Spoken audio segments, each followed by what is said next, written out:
Good morning, good evening, good afternoon. I'm the Gentleman and welcome to another episode of the Gentleman's Pixel Club. Today's video is something different, and this is Monopoly on the Gameboy Color. This has been recreated on the MiSTer FPGA system and we are playing on a large TV like you can see on the screen at the moment. Playing on a large TV brings Game Boy games to life in a very different way to what you could ever expect. You know, it's something really incredible. It's like a new lease of life for these consoles, and they look fantastic through the MiSTer FPGA when they're recreated on the screen, as you can see, or at least I think they do. You get the little block squares that you see, those are the LCD filters that you have, and the representation is absolutely brilliant. This video is a bit different. The original recording for this video was about 45 minutes long, but I'm not going to make you sit through all of this, and what we're going to do is fast forward on chunks of this game to the interesting bits, to the bits of value to watching. But I'm playing a strategy here where I'm playing against the computer, which is obviously the Game Boy Color, and I'm using skills, or skills maybe too much of a strong word, but I'm using skills that I use in real life. So we are the dog in this game and we're in jail at the moment, and the computer, the Game Boy, is the thimble who is called Arthur for some reason. I absolutely love this on the Game Boy Color, and it was a game that I owned and I actually still do own, and I have somewhere in the loft.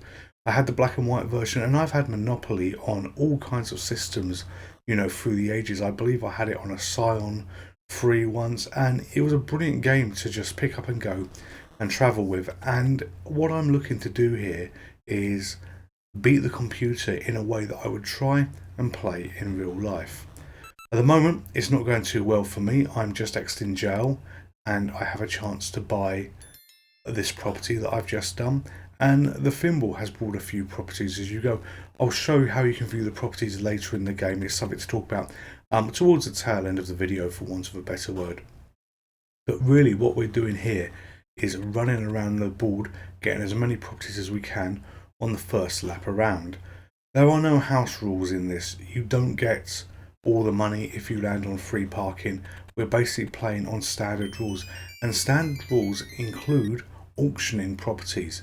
So what happens is if you don't have enough money to buy a property, it goes to auction, and you see that A by B auction that was just on the screen. And even if you land on that square, you can actually go to auction anyway, because you may see that your opponent doesn't have too much money, and you know, you're in a position where you can actually get a property cheap. He's just got a railroad, I've just got a railroad, and the railroads are one key property to get.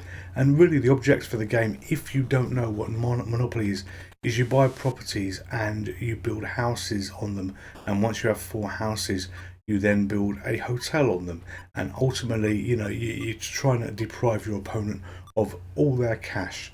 They can mortgage properties as the game goes on, so if they're in a position where they think, aha, you know, running out of money here, I need to buy something, maybe buy some houses, you could actually mortgage a property and you don't get all the money for it, so to speak, and you have to pay it back, obviously, to unmortgage it, but you can use that money to increase your portfolio elsewhere in the game. You know, at the moment, the thimble is doing perhaps a little bit better than myself, and, you know, I'm going to try and do a trade with them. So I'm going to try and trade properties, and I'm going to offer some cash. That's 200 offered. And I'm going to try and buy the railroad off him. Actually, no, I'm not. I'm trying to buy States Avenue off him. And we'll see what he says.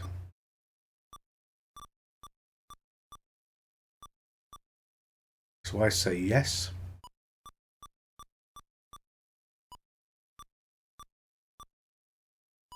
And he tries to increase the deal to have Kentucky Avenue added.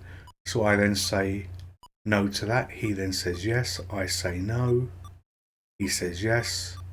I get fed up and I quit. So, you know, he clearly wants everything for nothing there. You know, he's not going to be paid $200 and get a street just to give me a street. I've landed on probably one of the worst streets in the game. Old Kent Road on the UK names. This is a American game, as you can see by the $sign, so we have the American street names, but it is exactly the same as what you would expect normally. I'm not going to be talking all the way through this video. There's going to be pauses, as I said earlier, but what I'm looking to do is just get the flow of the game, so you can see what state we're in. We're then going to fast forward. This is good for me. I now own 2 stations, so I'm pretty damn pleased about this.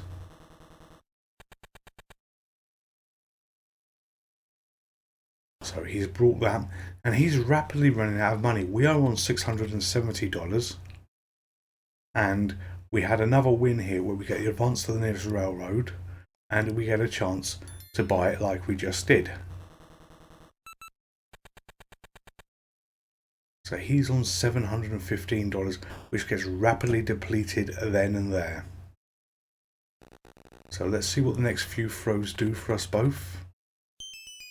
He's landed on Baltic Avenue. That was Whitechapel in the UK. I have effectively the other one for the moment, which is Old Kent Road. Paid $28 to Arthur by landing on his green property. And he is just visiting in jail for the moment. If you've not played this before, every time you pass go, you get $200, £200, depending on the country that you're playing in. So you always have money in, you always have cash flow. And I find the best strategy for this game is try and get one of every street. And if you can manage to do that, you landlock the other players so they can't do anything. So at the moment, he wants Mediterranean Avenue, and we're going to try and do a deal with him because he's got something that I want.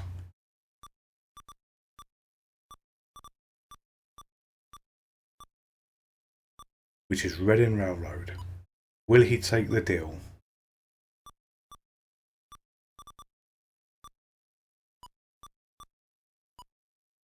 And he has. He's taken the deal, so we've actually exchanged properties, and this was a lot fairer than what he wanted to do, and he kicked off the deal. So now what he's doing is he's buying houses, but houses on effectively the first 2 properties don't cause much damage, so there's very little pain for us that can happen.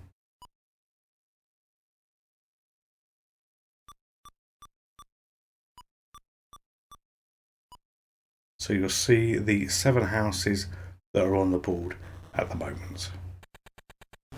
And then he goes and lands straight on my railroad, which is absolutely brilliant. He paid me $200 there.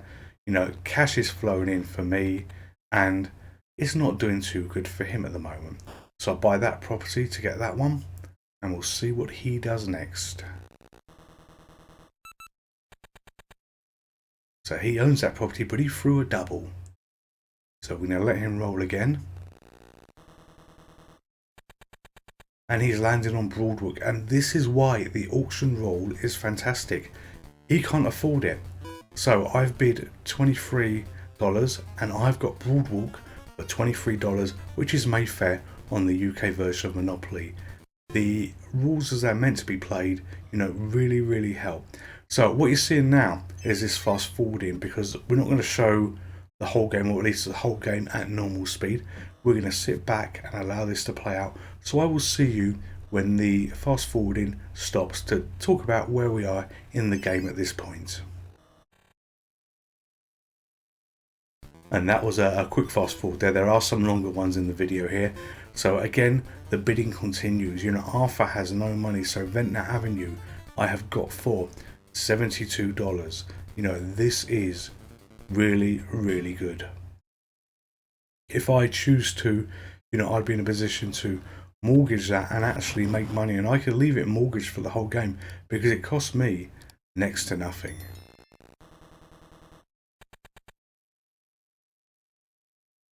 So here we go again. He's only got $55. So I'm bidding $65. I get North Carolina Avenue absolutely dirt cheap. And when you get to this stage of the game, especially if you're playing, 2 players and you're playing aggressively, you can sweep up properties as we're doing at the moment.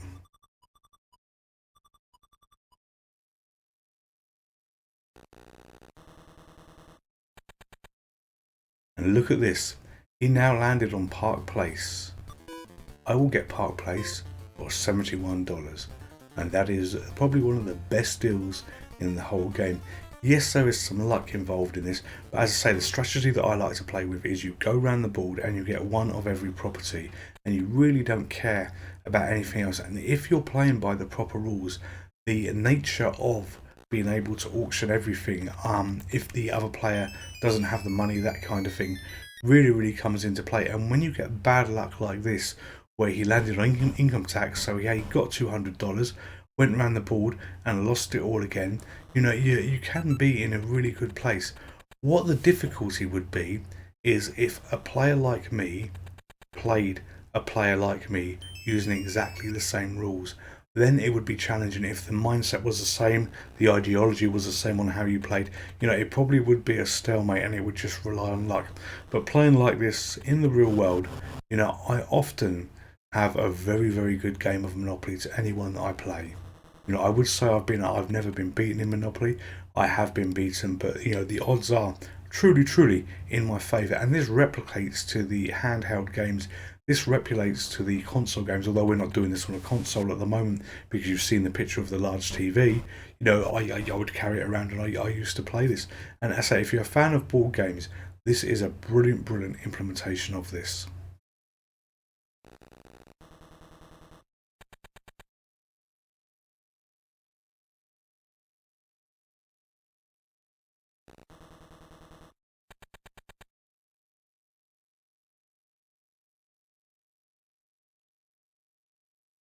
So what you're seeing here is I landed on it, but I chose not to buy it, and I thought we'd go for auction just to get it a little bit cheaper here.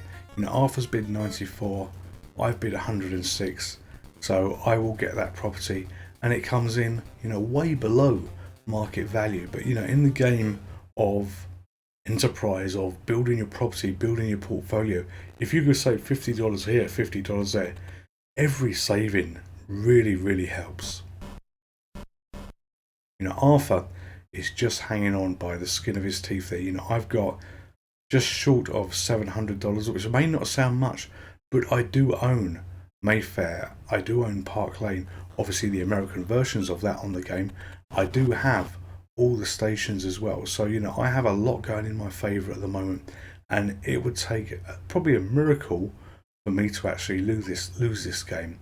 So what he's doing at the moment is also, what I'm doing at the moment, rather, let me speak English, is I'm buying properties on these buildings. So I'm going to try and get one on Park Place and Broadwalk.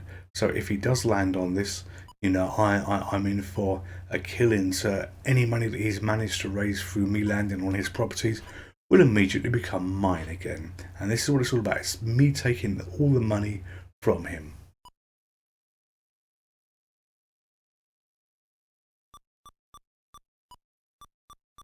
So there we are. He has 7 properties. I've got 2 properties. And, let's see how this plays out on the next few goes.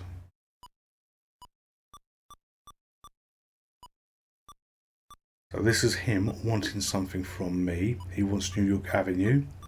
And I'm just going to say no. Sod it, quit, no deal. This game is mine. This game is ultimately won unless I have such a series of bad luck that, I'm not really going to be friendly for the moment. And he misses both my properties. He's got luck on his side. He only lost $75 compared to what? But you know what? I've just missed his properties as well. So luck is on both our sides.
And here we are back in the game.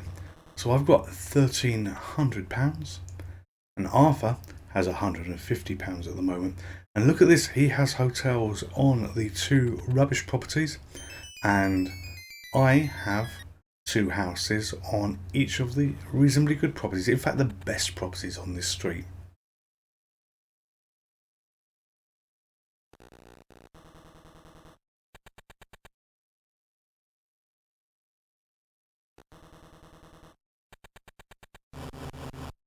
I could really have done with Arthur landing on some of these stations and not me, because that would be another 200 to me. And thank God we don't have any house rules for free parking for fines, because that would have really helped him out there. And you know, I'm helping him out again. Actually, I've just managed to land on one of his properties where he got 450 quid, which means he's got an absolutely lovely cash boost here, and it puts us at level pegging almost on the cash stakes. And you know, this is not where I wanted to be at the moment. At this stage of playing the game, you know, I really thought that, you know, I had him. I really thought that it was going to be game over by now, and the whole game went on for about 45 minutes. You know, we have fast forwarded through so much of this. Oh, I actually got a bit more cash than what I thought that I had, but you know, I fast forwarded through so much of this, and he did manage to hang on. But the overall strategy absolutely works. If you can landlock the board by getting 1 property on every street and just having a street or so where you've got all the properties, you know, he can't do anything. And my only danger area that I have is those 2 crap properties at the beginning, and fortunately I always pass go at that point. So you know, before I land on them, I'm always going to get at least £200, $200, and you know, I think one hits you maximum for 250 and the other hits you for 450 with the hotels on. So you know, you're kind of okay. So we're doing the usual fast forward that you can see going through here. You know, he keeps trying to do trades with me, wanting stuff for nothing. And at this stage of the game, you know, it's a no. You know, I really need to hammer down. I really need to reduce your income, your cash. Even though you've got more than me, you know, I'm actually, the portfolio for me is worth a hell of a lot more than it is for you, especially when you look at the 2 properties that I've got on the bottom right hand side. Speaking of Monopoly, years ago I had a friend, before Monopoly was a thing in terms of they made so many versions. He used to collect Monopolies from all around the world. You know, he would have 30 to 50 different games of this. You know, he truly collected this, and this was before they commercialized it the way they did. It was always a board game, we know, but he would have the various versions that came out. But then you had them that come out for maybe Glasgow, London, Reading, I think Manchester had one as well. So they thought, oh yeah, you know, we've got to right. So this screen we're in at the moment, you've not seen this so far. This is where you can basically just see your portfolio of your assets, and you've got a view of the board with little ticks on everything that you own. This was deliberately saved for later on to give me something to talk about, but at any time you can go in there and you can have a look to see what you control. So although you don't see it very clearly on the board here, you have it to hand. Just a click of this select button will take you into that menu. And look at Arthur, he's only got $1. Let's hope something bad happens to him in a moment. So yeah, my friend, he used to collect all these Monopolies, and I haven't seen him for years now. You know, as many years ago he was a friend, but I always wonder, what did he do in the current world where there is a monopoly for anything from Star Wars to Simpsons to Friends to God knows what else. Surely to God he could never have kept his hobby up. He'd need a house as big as a warehouse for this. But you know, I think he had some sets that were worth a hell of a lot of money. So Chris, if you were watching this and you are the person I think you are that used to collect this, drop me a note in the comments. Let me know, what did you do with all your Monopoly sets? And remember, I gave you once one as well, which is a White Monopoly. And White Monopoly was a version of Monopoly, although not official, that came from the Isle of Wight. So Chris, if you're watching, I would love to know what happened to you. So at the moment, I have just under $700, and I've landed on a crap property, so I have to pay Arthur $250. I was surprised with this game. You know, I was surprised that it went on for as long as it did. He had a lot of luck, and ultimately, you know, no spoilers, I do win this game, but Arthur had a lot of luck in passing things that I really wished he'd bloody landed on.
But back in the game, I have now got hotels on the two most expensive properties. Arthur, by some miracle, is still hanging on there. You know, not much has changed for him. He's now down to 6 properties, and I have such a wad of cash. You know, this game has to be mine, you know, at some point in the future. It really does. But if you're new to this channel and this is your first time for tuning in, a warm welcome to you, and thank you for choosing to look at this video. If you've made it this far through the video, and I know Monopoly, if it's not a game you like, is going to be a pretty boring one for you, and this isn't one of the traditional arcade games I play, but it is a retro game, thank you for sticking with it. If you're not a subscriber, please consider subscribing to the channel, and if you are, thank you very much for your subscription. So Arthur is in some difficulties at the moment. You know, he is having to sell a lot of stuff to pay his bills. So he's slowly working through, stripping down his assets. So it won't be long before both these properties are gone.